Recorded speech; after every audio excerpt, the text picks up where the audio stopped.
Hey guys, today I'm going to go over 5 tips that can help you limit your risk and trade options safely. If you're into these kinds of videos, hit like and subscribe. I have a lot more content to come. Step number 1, pick longer expiration dates. I know that there's some allure to trading weeklies because you see these huge numbers going around. Don't do it. It's way too risky and it's just not worth it. We're here to invest.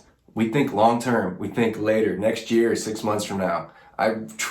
Most of my options expire in May or June of next year in recovery companies that I think have a lot more left really to recover, like some airlines, some cruise, and some, what else, movie theaters. These companies have a lot more to go, and in 6 months from now, hopefully when things are a lot better, it's warmer outside, vaccines have been handed out, that these will be able to grow and go back to normal business. So that's what I'm betting. So pick in the future. Don't think about tomorrow, the next day, because nobody knows. No one knows what's gonna happen. Don't risk it. Play it smart and think 6 months. Like, you're gonna be so happy. Please, just think about it like that. Step number 2, don't ever go all in. Only ever put like a few percent at the most into any particular trade, okay? This is how we're going to trade safely. We're not trying to just make a quick flip here. We're trying to have a pattern that we can repeat over and over. Always save, I would save 50% cash on the side, ready to pump in case your investment just goes pear-shaped or you forget to do our next step. Step number 3, set a stop loss order as fast as you can. If you can't help yourself and have to go all in and just can't handle my last step, then this will be what saves your portfolio, especially if you're going to be holding overnight. Do not let yourself go negative. I set my stop loss for more than what I paid. So like I let it go up and then I set my stop loss for more than what I paid. So no matter what, I'm going to make out with just a little bit. Worst case scenario, best case scenario, it keeps going up till expiration and I get to either exercise if I want to keep holding a company. If I bought a call and I say, oh, this company has way more to go, I'm going to exercise and hang on to these shares and they'll sell them later on, you know? That's the only time I'll really exercise. But that stop limit order has saved my account probably plenty of times when I first started trading options, and I was so thankful. Even if you watch a certain one go way up, and you're up 200% and then all of a sudden it just drops way back down again and you're back to zero and you sell because your stop loss, it's worth it. You're going to be so happy because it could have went the other way and you could have just been completely left with nothing and lost all your premium. So stop loss, it's very important. I'll show you how to do it. Okay, so here I'm looking at an American Airlines call that I bought a little while ago for an average of 255. As you can see, we're up 152%, and I don't want to lose my money. So what I will do is I will sell to close, stop limit, and we will do 5 contracts because that's what I have. Your limit price is how much it's going for right now. This is where we're at right now.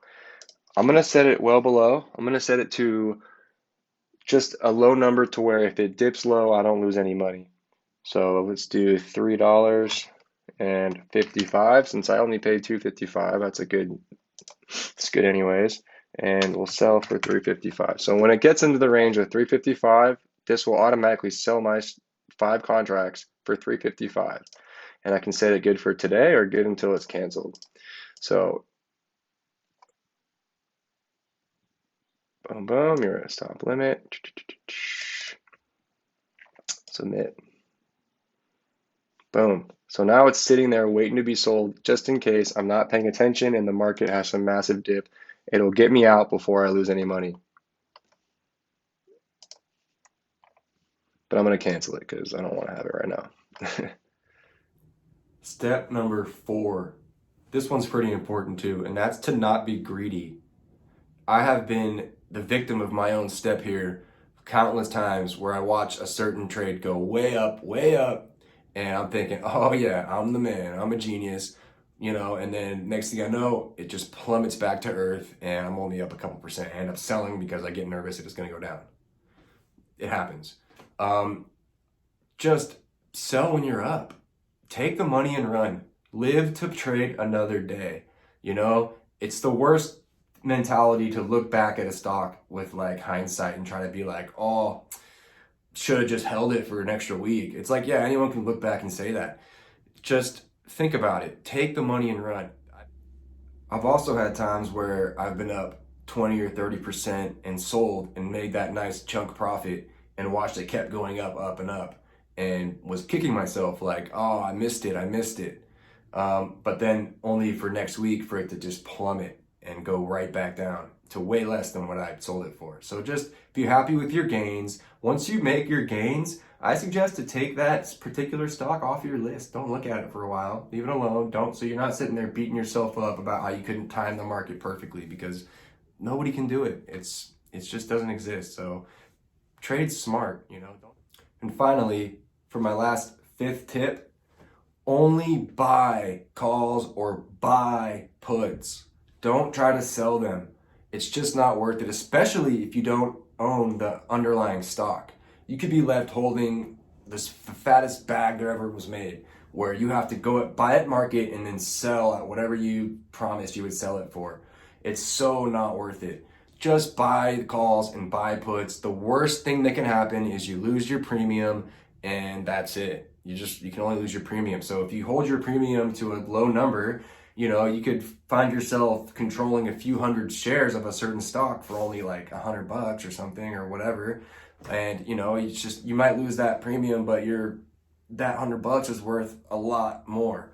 So think about it like that. And one more note about puts is, personally, I'm not even really a big fan of puts. The only time I ever do buy a put is when I actually own the shares. So just in case for some reason it drops like crazy, I can still sell what I have. That's kind of why I do that. Otherwise, I don't like betting against the market. You know, stonks only go up. Everybody knows that. So don't be sitting there for a long put, because I mean, most likely the market's going to go up and whatever stock's going to go up with it, and it's just not worth it. You know, puts are the only time you're really going to go short term, and I don't really suggest doing them very often. That's more for bears, and I'm more of a positive outlook type person. So think about it like that. Okay, guys, just a quick recap. 1, pick longer expiration dates. I can't tell you how many times I've been a 1 week short and watched it just skyrocket. 2, don't go all in. Save some money to go fight another battle. Okay, don't waste your money. Step 3, set a stop loss order. Save yourself from losing. You can't lose if you do that. Yeah, sometimes you might not win, but you literally can't lose. Okay, but overnight, just be careful. Overnight, things might happen. So if you're holding overnight, that stop loss might get triggered first thing in the morning. So just whatever. Or it might not get triggered at all, actually. You might just get skipped over. Step 4, don't be greedy. Emotions screw investing up. Try your best to just stay stone cold and just don't get greedy, and just look at the numbers. Take the percentages. Don't be greedy. Step 5, only buy puts or buy calls, and really don't even mess with puts, because that's just not really an investing mentality. By the way, these are my opinions, and this is how I do it to go safely and limit my risk. Now, not everyone's going to want to trade this way. You're going to make less gains a lot of times. Like, you're not going to be flipping it daily. This turns options into more of a long-term thing. It's not really meant to like flip overnight. It could happen still. That's the beauty of it, is sometimes, you know, your gains are like maximized way higher when you have options as opposed to holding the actual shares. So that's why I'm starting to mess with it. Since I've done it, I turned 10K into 30K, and I'm pretty happy about it. So, you know, like, it's working for me, and I want other people to be in there with me, and I hope you guys can figure it out.